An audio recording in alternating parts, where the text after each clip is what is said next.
Hello guys! Hello mga mamshi! Hello mga papshi! Welcome back to my channel, Teresa Bisaya pero Bicolana, ang inyong tenderang Bicolana. Ayan guys, papasilip ko sa inyo yung pagdating kanina ng ating cream line. Diba kahapon nag-upload ako ng paghatid nila ng freezer. Ngayon naman ang aga-aga nila, medyo may jet lag pa tayo. Dumating yung kanilang product. Kaya, pero bago yan, share ko sa inyo guys yung nabili ko kanina. Bali, kanina may dumaang nagbebenta ng mga walis tambo. Tapos ayan, sabi niya, bili tayo. Ayun nga, lumapit dito si kuya. Sabi niya, kung pwedeng bawasan ko nga yung mga daladala niya, pwede ko rin ibibigay daw niya sa akin ng mura. Yung binebenta niyang walis tambo, sabi niya, benta niya ay 160. Ibibigay daw niya sa akin 100 pesos. Bilihin ko lang daw. Ayan, tapos pwede ko raw ibenta ng 160 rin. Kaya, nung kumuha tayo ng, sabi ko, pwede ba ang 5 piraso kunin ko? Bigay mo sa akin ng 400 pesos. Ayan, pumayag naman siya. Tapos, ang bala ko ron, ibebenta ko lang kahit 120. Pag may tumawad, 110 hanggang 100 pesos. Kasi pumatak lang siya ng 80 pesos sa 400 piraso, yung 5 piraso. Ito guys, papakita ko sa inyo, hindi naman siya yung mumurahin lang siya na walis tambo, diba? Kasi yung, ang mamahal talaga ng walis tambo, pero meron din namang murahin lang. Ayan. Ito. Ayan, ito. Diba? Kahit papaano, yung una niyang inalok sa akin ay 45 pesos. Pero, ibang klase yun dahil masyadong marupok. Pag hinila mo lang ganyan, natatanggal na. Ayoko naman. Sino naman bibili nun? Baka sabihin, baka ibalik pa sa akin. Ito, diba? Kahit papaano, tahi siya.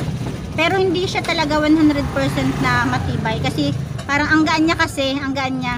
Kumpara dun sa gamit naming walis tambo, ayan, Baguio, ano ba yun? Made for Baguio. Yung ginagamit ko kasi walis tambo, ang bigat, tsaka matibay talaga. Ito, ang gaan niya, tsaka, ano talaga, mumurahin lang, ayan.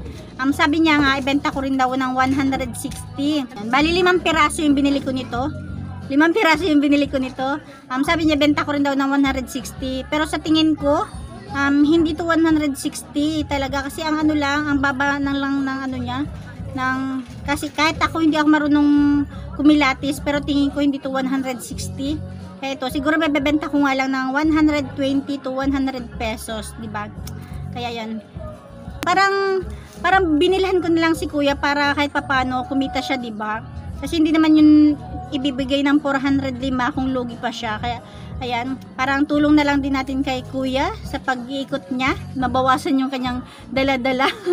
Kasi wala naman naghahanap sa akin ng walis tambo, 'di ba? Kaya i-display ko na lang siya diyan sa labas. Ayan nga. Doon na tayo sa ating topic, sa cream line. Yun nga ang aga nila. Medyo may jet lag pa tayo, dumating na sila. Kaya ayan, keep on watching. Begging you please don't go.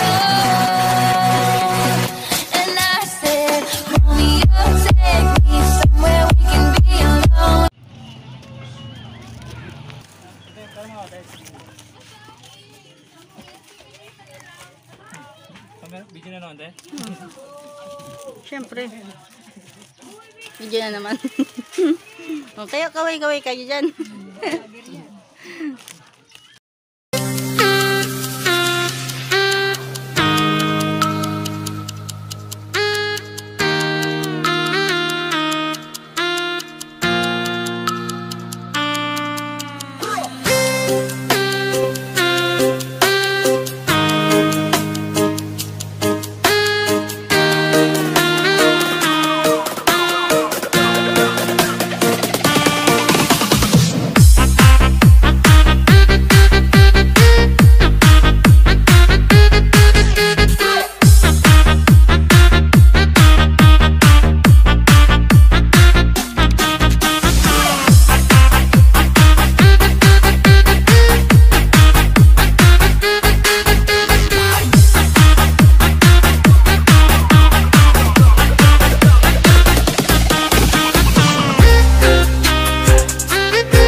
Lucky.